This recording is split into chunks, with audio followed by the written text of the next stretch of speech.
Amigos, muy buenos días. Bienvenidos a Desde la Radio, a través de Radio Nacional del Perú y 7.3 Noticias TV Perú a nivel nacional. Queridos amigos, los países de la Unión Europea, Estados Unidos, aliados naturales en estas circunstancias, han decidido finalmente responder con la mayor contundencia al Estado Islámico, que como ustedes saben perpetró un acto realmente criminal masivo en París, en la zona norte de París, que ha estremecido a toda la comunidad internacional. Yo creo que el terrorismo en estas épocas en que es fundamentalista y fanático, tiene que ser frenado. Y no estoy reclamando un freno sobre la base de violación a los derechos humanos de personas que eventualmente podrían ser ajenas al fenómeno islámico de este grupo demencial, sino que habría que tener la suficiente prudencia y cautela para actuar y reprimir a estos terroristas, porque definitivamente la humanidad no puede estar bajo amenaza permanente de esta gente que ya ha usado como práctica no solo el chantaje, la extorsión, sino además este crimen con besanía, con premeditación, con alevosía y ventaja, por ejemplo, degollar a las personas simplemente por el hecho de que si no pagan como lo han hecho y lo han dicho, pierden la vida. Pero más allá de eso, hoy el Estado Islámico y ayer mismo Estados Unidos ha bombardeado una serie de vehículos cisterna que transportaban en el mercado ilegal petróleo, con lo cual este movimiento islámico negociaba en el mercado negro cerca de $1,500,000 que son utilizados obviamente para sus insanas acciones terroristas. Nuestra expresión de solidaridad una vez más con el pueblo de Francia y con todos aquellos pueblos, incluso del mundo árabe, que son víctimas de estas nuevas formas de terror, ¿no?, que están tratando de someter a la humanidad. Y en eso tenemos que ser lo suficientemente unidos, todos los seres humanos que respetamos derechos humanos y que respetamos, obviamente, las libertades, para rechazar estas formas satánicas, si se quiere, como del mal, ¿no?, de buscar la muerte ante todo, más que la razón, la muerte y la fuerza. Bien, queridos amigos, hoy día vamos a conversar con una connotada figura, yo diría política, obviamente, pero sobre todo un jurista y un constitucionalista, porque hay varios temas que probablemente requieran que usted, ciudadano, tenga un panorama claro cuando ya estamos con las elecciones generales del próximo año convocadas por el jefe de Estado y cuando prácticamente la campaña electoral ya arrancó. Y arrancó en medio de una serie de problemas internos que tienen que ver con cuestionamientos, pero sobre todo porque no hay una muy clara definición en el escenario político de por quién votar, por qué votar y de qué manera podríamos fortalecer la institucionalidad y la democracia en nuestro país. Sin embargo, Alberto Borea Odría está dispuesto a ayudarnos a esclarecer, en su calidad de jurista y constitucionalista, de este escenario que tenemos sobre varios temas. Y yo quería darle la bienvenida a mi tocayo y siempre distinguido abogado, don Alberto Borea. ¿Qué tal, Alberto? ¿Qué tal, tocayo? Encantado, gracias ¿Todo otra vez bien? de ¿Todo estar por bien acá. en el Sí, gracias escenario? a Dios. Bien. Una pregunta previa. ¿Vas a participar en política? Bueno, yo siempre participo en No, digo en política. el El hecho de sentido que esté acá partidario, contigo no, es yo lo sé, pero participar en digamos política. en el sentido de que en el próximo proceso, en alguna lista. Bueno, vamos a ver, Dios dirá, y yo, digamos, soy una persona que se ha vinculado siempre, me he preparado, siempre trabajo, siempre en las cosas públicas, y veremos, en fin, Correcto. que sea lo que Dios quiera. Y en seguir elaborando libros y textos de consulta. Eso sí, ¿No es cierto? permanentemente está por salir mi manual, que caray, ya realmente ¿Sí? se me está haciendo largo el tiempo. Manual Manual de Derecho Constitucional es una obrita de 1200 páginas Ya. que espero, que es mi libro, será mi libro número 18, el 19, ya no libro me acuerdo estrella. más. No, lo que pasa es que yo venía trabajando mi tratado de Derecho Constitucional, pero Ya. me di cuenta que en el Perú faltaba un manual de Derecho Constitucional para que los estudiantes en general y la gente que no es experta en Derecho Constitucional, pero quiere acercarse al tema, tengan una noción básica. Y entonces me lo sugirió un amigo mío, don Héctor García, y me dijo, creo que tú tienes que escribir eso. Yo escribí una cosa sobre ingeniería que fue muy bien cuando yo estaba joven, y dije, de verdad, aquí falta un manual, así que me dediqué a escribir el manual. El, el tema de la institucionalidad y que tiene que ver obviamente con los aspectos constitucionales, están, yo no diría de moda, pero sí están vigentes, ¿no? Cada cosa que se consulta al Tribunal Constitucional, las habeas corpus, los recursos de amparo, se le pregunta al tribunal muchas veces. Es más, el otro día acabo de leer un titular ahí que el doctor Biestein pedía que los miembros del Tribunal Constitucional se vayan a sus casas, ¿no?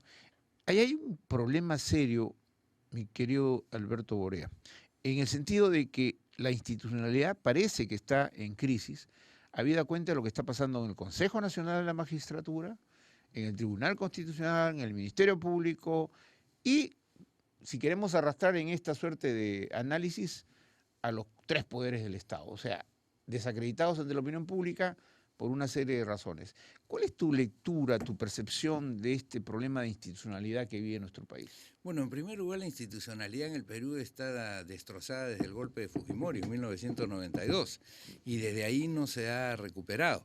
Y no se ha recuperado porque lo que se hizo como consecuencia del golpe no fue otra cosa sino hacerle un disfraz a Fujimori para que se sintiera más cómodo en el poder del gobernante.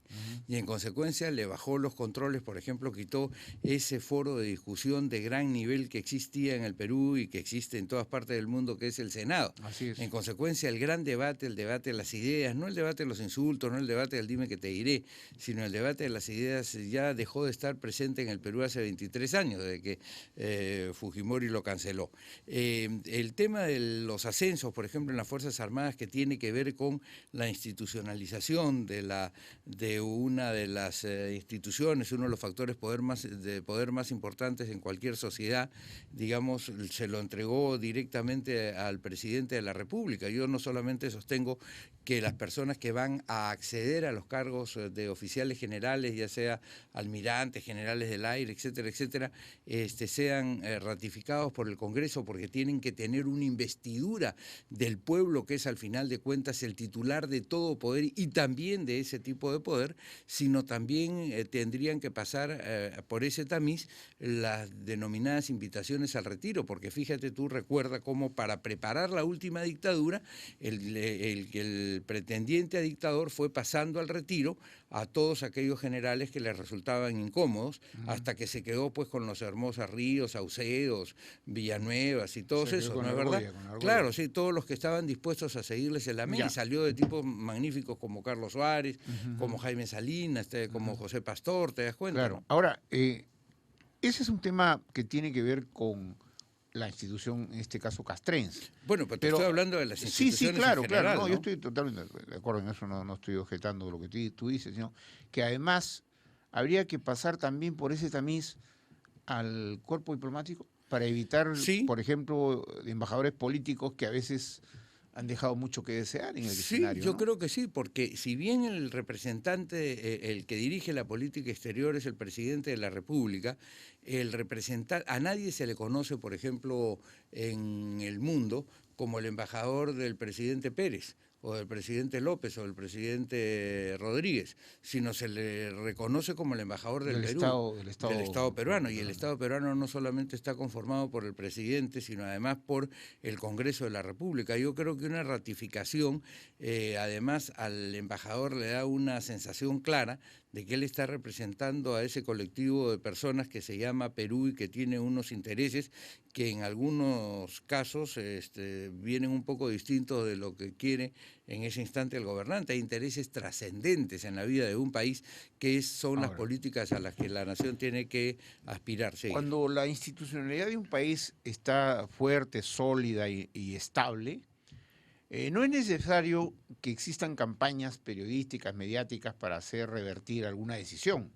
Así Sin es. embargo, hemos visto que, claro, con todos los argumentos que fundamentan esta decisión, el Consejo Nacional de Magistratura, que ya había ratificado en el cargo a Quispe Pariona, este integrante del Consejo, sin embargo, ante una fuerte presión mediática y fuerte presión de algunos organismos, de algunas instituciones, decide revocar la designación y sacarlo del escenario.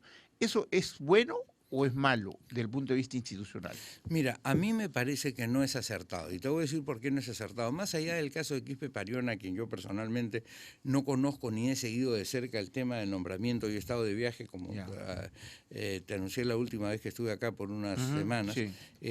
Sin embargo, el hecho de que en el comunicado que yo he leído se mencionen no solamente, dice, de acuerdo a derecho tiene todos los requisitos para estar, pero como hay un clamor popular, entonces yo lo saco. Perdón un momentito, vamos a ver, vamos por partes. Entonces somos Pilatos, pues, ¿no es verdad? Entonces, porque claro, es un poco el ecce homo, ¿no es verdad? Que presenta a Pilatos y dice, acá está Jesucristo, ¿no? Y le dice, ¿qué hacemos con él? Si no ha hecho nada malo. Y como la gente brama, entonces Brum crucifica. Bueno, pero tomando perdón, yo no creo que ni Pariona sea, no creo que ni Quispe Pariona sea Jesucristo. Pero sí pero lo que te quiero decir es que la política en el Perú tiene que seguirse por normas. Las leyes son fundamentalmente acuerdos que se toman o que se deben de tomar en momentos de serenidad para poder gobernar momentos de dificultad. Totalmente de acuerdo. Y entonces cuando tú, frente a la dificultad, aplicas simplemente, digamos, la grita y no aplicas la norma, entonces sencillamente estás echando por tierra. O sea, la falla estaría en que no se han hecho argumentos dentro de la norma general de la ley que crea el Consejo Nacional para cesar a algunos miembros. Yo he visto el domingo, sí vi la entrevista al ciudadano Quispe Pariona, ¿no es verdad? La verdad, el tema que no me dejó muy satisfecho respecto a las calidades que tendría para designar jueces o para sancionar jueces. Correcto. ¿No es verdad? Pero ahí no hay una falla de origen. Claro, te quiero decir la falla de origen. Yo te voy a decir la falla de origen. Porque yo soy de la idea. La falla de origen está otra vez en la Constitución de Fujimori, que establece nuevamente ese Consejo Nacional de la Magistratura conformado por gente que responde a grupos de poder o a grupos de gremios. Yo decía el otro día y lo comenté y lo vuelvo a ratificar en mi comentario. Yo como ciudadano, yo preferiría un Consejo Nacional de Magistratura integrado totalmente por juristas, por hombres de leyes pros, no sé, por gente que sepa. ¿Sí? Porque un señor psicólogo, por más que sea un psicólogo, o un periodista, o un enfermero, no conocen pues de las leyes, no conocen para resolver temas que tienen que ver precisamente con el sistema jurisdiccional de nuestro país. Yo no estoy preparado para eso, ¿me entiendes? Yo puedo leer, pero yo no puedo interpretar ni nada porque no es mi especialidad. Entonces yo digo, de pronto el Consejo debería ser reestructurado para que ya no integren, pues, no sé, cambio constitucional, qué sé yo, para que ahora no se elijan entre los colegios profesionales a cualquiera y vaya, porque tú recordarás que hubo el caso del enfermero Anaya, ¿no? Sí, bueno. Que también fue expectorado por una serie de situaciones. Entonces, ¿no te parece que deben ser solamente abogados, juristas? Bueno, mira, yo creo, el presidente del Consejo, el que ha quedado ahora, el señor Águila, si no me equivoco, ha dicho que van a plantear una serie de proyectos para proceder a una reforma. Bueno, vamos a esperarla. Ahora, la reforma que se tiene que hacer en el Perú es una reforma integral, no solamente hacer parches, como hemos venido hablando en las últimas oportunidades. Que en muchas cosas se hace parches. Se hace parches y entonces lo que pasa es que al hacer parches no arreglas el conjunto y en consecuencia... O sea, la parte estructural no se arregla. La institucionalidad es un tejido, no es solamente un pedacito de la tela. Pero este planteamiento que se ha formulado ayer, inclusive salieron varios colectivos políticos a lavar la bandera y a pedir que sean removidos todos los miembros del Consejo. ¿Conviene remover a todos los miembros del Consejo? Bueno, eso de varios colectivos políticos deben ser colectivos bien chiquitos, porque yo he visto más o menos unas 30 personas. ¿No? Sí, pero hay 30 personas. O sea, es que estamos acostumbrándonos también a veces de la prensa, cuando la idea nos parece buena, un gran grupo. ¿Cuántos eran el gran grupo? 30. Y cuando van 3.000, le toman una foto desde arriba, desde un techo, y entonces dice, solo fueron tantos. ¿Te das cuenta? ¿No? Entonces, hay una deformación información. hay acá? Tú los puedes contar casi en la foto. En la foto, ya. Entonces, ya. ese no es el tema. O sea, aquí no hay un clamor popular por esto, aunque debería de haber una preocupación popular por cómo se nombran y cómo se Pero mira, se ha destituyen los pronunciado jueces, ¿no? el IDL, que son juristas reconocidos. Son gente se ha pronunciado importante. varios Sí, representantes. ahora sí creo que hay del que cambiar foro. el sistema. Cuando yo fui senador, planteé un proyecto para el cual efectivamente si podía haber una instancia técnica que tendría que estar integrada además por gente jurista, como tú lo señalas, y por gente que eventualmente ya haya o haya sido jubilado de la Corte o haya sido jubilado de una universidad, en fin, o haya dejado de Un ejercer el historial derecho. intachable, ¿no es cierto? Digamos que en la cual ese cargo ya no le provoque apetitos para después y que no le, digamos, una persona que ahí es mayor lo que está cuidando fundamentalmente su prestigio y cómo lo van a recordar. Y su honor, ¿no? Exactamente, ¿no? Ya. Entonces ellos lo integran, ok, ellos presentan el candidato, el presidente de la República escoge dentro de un quintil que ellos presentan de los 5 primeros y el Congreso de la República ratifica Correcto. en la medida en que, y si él quiere no ratificar al que nombró el presidente, tiene que explicar por qué no lo ratifica. Alberto, estamos en medio de ya la convocatoria de elecciones Sí. que ha promulgado el presidente de la República. Y ya el debate está, y ahora vamos a hablar un poco de la política interna, de los candidatos y toda esta movida. Pero yo quería preguntarte, porque leí un artículo muy interesante, muy pequeño pero bastante sesudo, muy lleno de argumentos, en el que tú concluyes señalando que las empresas encuestadoras terminan produciendo encuestas con resultados que podrían ser eventualmente utilizados como medios de propaganda. Corrígeme si me equivoco, Sí, es está así bien. la idea tuya. Así es. Ya. Bueno, ¿Por no qué es la crees? idea mía, con toda franqueza. Este es un tema que viene siendo estudiado en la teoría hace muchísimos años y yo le recomiendo a los televidentes un librito muy pequeño de Giovanni Sartori, Ya. que es uno de los grandes politólogos modernos, que se llama El Homo Videns. Y ahí te empiezan a contar, y te cuenta en general él y otros autores, ¿no es verdad?, Ajá. cómo muchas veces las encuestas son utilizadas como propaganda, es decir, para tratar de fijar en la gente que el candidato Pérez es el candidato que eventualmente va a ganar. Que y se que en orienta una consecuencia- tendencia, se que- orienta, se manipula una a tendencia. mí no me cabe duda que en algunos casos pasa eso. Y en otros, al pretender decir lo que yo digo es verdaderamente serio, lo que estoy diciendo es tratando de afirmar una cosa. Yo escuché, y yo lo quiero mucho y le tengo un gran aprecio a Manuel Saavedra. Estuvo con nosotros. Que estuvo, sí, escuché el programa, y a raíz de eso te voy a decir, escribí ese artículo. Ah, ya, sí, qué bien. a raíz- Ya tuvo una importante Claro, repercusión. claro. Bueno, ¿Por qué? ¿Por qué? Porque no puede ser cierto que a 6 meses de las elecciones en el Perú, tú puedas, en el Perú de hoy todavía, Ya. tú puedas decir, y ya el 94% de las personas Ha decidido. decidió. Eso es absurdo, pues mira, basta con que revises la historia. Empieza en el año 90 con Fujimori. ¿Cuánto tenía Fujimori en octubre del año 89? Uno. No, que uno, no Nada. tenía nada, 0.0. Ok, ¿y cuándo me empieza a levantar Fujimori? En marzo del año 2000, en marzo del año 90. Ok, bueno, sáltate ya a la época de Fujimori. ¿Quién venía primero en el año 2000, 2001? Primero venía Andrade. ¿En qué terminó Andrade? Ajá. Mal. Ya. Después venía Lucho Castañeda, que es un gran alcalde, pero también se lo bajaron a la mala, y al final apareció Toledo. Y Toledo termina ganando las elecciones, ¿te das cuenta? Pero en el circunstancias 2006. muy particulares, Bueno, ¿eh? bueno, muy bien. Todas las circunstancias son Porque no te particulares. olvides que hubo guerra sucia contra Andrade, Bueno, contra Castañeda. pero en el 2006, en el cual no hubo esas circunstancias particulares, Ya. ¿quién iba primero en las encuestas? ¿Dónde iba Humala? Que fue perdón, ¿dónde iba García? García, sí. García, la gente pensaba, ¿cómo puede esta persona que ha hecho tan mal gobierno en el Perú y con tantas taras desde el punto de vista ético volver a gobernar el país? Y ganó. Y luego, y tú tenías a Lourdes Flores primera galopando. Y Lourdes Flores no pasó a segunda vuelta. En el 2011, para decirte el 2011, Sí. en el 2011, Toledo, ¿cómo iba? Primero despuntado, todo, así primero como todo. Keiko. ¿Y en qué terminó? En el 4º lugar. O sea, es absurdo, es mentira, o es propaganda o el propio tratar de Castañeda. decirle a la gente, no, ya no desperdicies tu voto, ya votaste por esto. Tú has dicho una cosa bien interesante al comenzar este programa. La gente no sabe por qué votar. Sí. Ya. Entonces, si no sabe por qué votar, ¿por qué vas a ver por quién votar? Es imposible. Sí. La historia nos demuestra. Entonces, ¿qué he planteado en El dos artículo, líneas de ese sí. artículo? Una encuestadora que ponga la entrevista que quiera, pero que diga, por ejemplo, yo CPI o yo Datum o yo GFK, lo que fuere. Este es mi análisis en octubre del año 2015. El que hice en octubre del 2010 fue este. Y estos fueron los resultados finales. En consecuencia, tú te vas a dar cuenta cómo todo lo que dijeron en el 2010 no salió en el 2015. Entonces, en el 2011. Entonces, en el 2015 la gente ya va a preparar y decir, bueno, esa es una foto de hoy, en todo caso.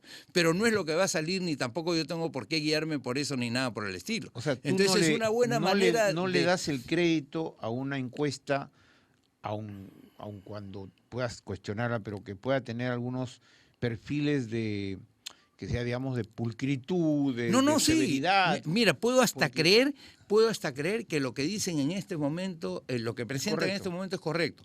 Pero lo que no pueden pretender decir es, esto que digo ahora es lo que es una guía para que lo que va a salir en abril. Entonces, por eso, si tú le dices, en diciembre sacan su encuesta, ok, en diciembre del año 2010 yo dije esto, y el resultado del 2011 fue este. Entonces ahí se van a notar las diferencias y entonces la gente va a decir, bueno, no, Alberto, todo está dicho. Tú eres un hombre inteligente y un hombre que ha venido participando en la política y analizando y escribiendo, ¿no? Porque tú eres un intelectual, que no es que tú memorizas alguna idea y la sueltas, no, tú lo escribes y la sustentas. La proceso, ¿no? Y la procesas, que eso es lo importante. Pues. Claro. De un intelectual es lo importante. Claro, porque leer hagas el sustento de tus ideas, y repetir no tiene sentido. Así es. Tomando en cuenta estos elementos, estos factores que pueden ser decisivos en un futuro muy cercano de nuestro país, que es el más futuro, digamos, sería definir las elecciones de abril, ¿no? En primera vuelta, o definirlas posteriormente en un balotaje. Pero, digamos, ¿qué percibes? ¿Qué cosa percibes en el electorado? Un electorado con grandes incertidumbres, un electorado inestable, un electorado que ignora muchas cosas, un electorado rabioso. O sea, quiero graficar lo que existe. Yo te diría que hay un electorado confundido, como tú mismo lo has dicho al comenzar esta entrevista. Todavía no sabe por qué votar. No, exacto. Ya, y yo creo que hay un gran ausente en esta campaña. Y ese gran ausente es el criterio de solidaridad. Es el principio de solidaridad. Porque aquí todos estamos prácticamente inoculados de un virus atroz desde la época de Fujimori, que es el superindividualismo y en consecuencia la ausencia de fraternidad en una nación. El individualismo amarrado con el pragmatismo. Claro, el pragmatismo se viste, mira, sí, claro, pero ¿qué cosa es eso? El pragmatismo es hago lo que quiero en el momento que me parece y no respeto ningún principio. Así es. Ok, yo creo que eso no es bueno para un país. Yo creo que hay que tener pragmatismo, pero dentro de lo que tú consideras eventualmente el modelo de país hacia el cual tú quieres llevar, porque si no, eres como un barco al garete. Hoy día el viento sopla para acá, llevamos acá al país, mañana para allá lo hacemos retroceder. Y esa no es una manera de conducir a una nación hacia los mejores destinos. Lo que tú no puedes convertir es a un país en una suerte de un país ideologista, porque ahí sí, se equivocan los marxistas y quienes hoy día recogen precisamente esa herencia y por eso no prenden, porque todas sus recetas son unas recetas antiguas y en consecuencia no tienen ya vigencia en el siglo XXI. Entonces lo que tú tienes que hacer es elevar, como dice Stefano Rodotà, que es otro de los grandes profesores italianos de Derecho Constitucional y de Derecho Civil, porque él nace a la vida como derecho civil y como pensador jurídico, dice solidarietà, quello es lo que nos falta. ¿Cómo vas a construir solidaridad? Con el ejemplo y con el liderazgo. Un país con... pero un país es que aquí, el nuestro que está todavía totalmente disociado.